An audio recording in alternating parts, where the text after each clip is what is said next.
9 James और नवरत्नास of Akbar को याद रखने के लिए निमोनिक है।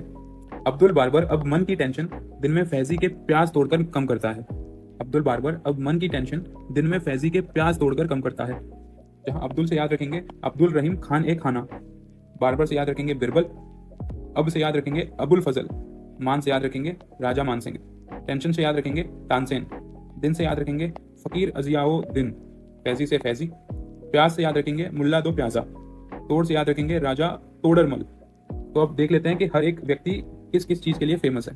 तो अकबर को हम याद रखेंगे कि इन्होंने दिन ए इलाही नाम का एक रिलीजन फाउंड किया था। तो अब्दुल रहीम खाने खाना के बारे में इंपॉर्टेंट पॉइंट्स हैं कि ये उर्दू कपलेट्स जानते थे, ये मुस्लिम थे पर इन्होंने कृष्णा पे पोइट्री लिखी थी। इन्होंने ट्रांसलेट किया था तुजुक ए बाबरी, जो कि तुर्किश में एक बुक थी, इनटू बाबरनामा, जो पर्शियन में लिखी थी।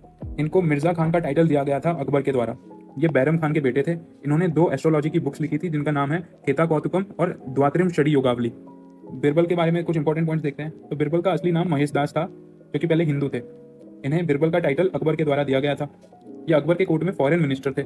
ये अकेले हिंदू थे जिन्होंने दिन ए इलाही, जो कि अकबर के द्वारा फाउंड किया गया रिलीजन था, वो एक्सेप्ट कर लिया था। ये संस्कृत, पर्शियन और हिंदी में पोएट्री भी करते थे। इनकी मृत्यु एक वॉर में हुई अगेंस्ट द ट्राइबल्स। अबुल फजल के बारे में कुछ इंपॉर्टेंट पॉइंट्स देखते हैं। तो अबुल फजल चीफ एडवाइजर थे अकबर के कोर्ट में। इन्होंने लिखी थी अकबरनामा, जिसको एन ए अकबरी के नाम से भी जाना जाता है। इन्होंने बाइबल को ट्रांसलेट किया था पर्शियन लैंग्वेज में। राजा मानसिंह के बारे में कुछ इंपॉर्टेंट पॉइंट्स देखते हैं। तो राजा मानसिंह राजा थे आम्बेर के। ये अकबर की आर्मी में जनरल थे। ये अकबर के फादर इन लॉ भरमल के ग्रैंडसन थे। इनको फर्जंड के नाम से भी जाना जाता था। इन्होंने फेमस जो बैटल है हल्दी घाटी की, वो लड़ी थी किसके खिलाफ? महाराणा प्रताप के खिलाफ। अब तानसेन के बारे में कुछ देखते हैं। तो तानसेन पहले तो म्यूजिशियन है। इनका रियल नेम रामताऊ था। ये धुरत कंपोजिशंस और रागास बनाते थे। ये डिसिपल हैं स्वामी हरिदास के। इन्होंने लेटर इन लाइफ म्यूजिक सीखा था हजरत मोहम्मद गौस से। इनकी लिखी हुई बुक्स हैं श्री गणेश स्तोत्र और संगीता सार। ये अकबर के कोर्ट से पहले कोर्ट म्यूजिशियन थे राजा रामचंद्र के ऑफ बांधवगढ़।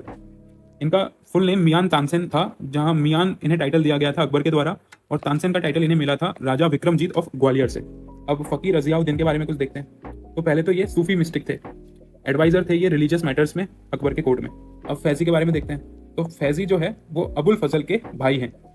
ये कोर्ट पोएट है और एजुकेशन मिनिस्टर हैं अकबर के कोर्ट में। इन्होंने अकबर के 3 बेटे सलीम, मुराद और दनियाल को पढ़ाया भी था। इन्होंने लीलावती को पर्शियन में ट्रांसलेट किया था। लीलावती क्या है? लीलावती एक बुक है मैथ्स की संस्कृत में, जिसको भास्कराचार्य ने लिखा था। मुल्ला दो प्याजा के बारे में कुछ देखते हैं। तो पहले तो ये होम मिनिस्टर हैं। इनके बारे में कुछ ज्यादा इन्फॉर्मेशन हमारे पास है नहीं। राजा तोडरमल के बारे में देखते हैं। तो राजा तोडरमल फाइनेंस मिनिस्टर थे अकबर के कोर्ट में। इन्होंने स्टैंडर्ड वेट्स और मेजर्स को इंट्रोड्यूस किया था। Land survey and settlement system को भी इंट्रोड्यूस किया था। इनको फादर ऑफ पटवारी सिस्टम भी कहा जाता है। तो ये वीडियो यहाँ पे खत्म होता है। अगर वीडियो यूजफुल लगा हो तो लाइक करें, शेयर करें अपने फ्रेंड्स के साथ और सब्सक्राइब करें इस चैनल को।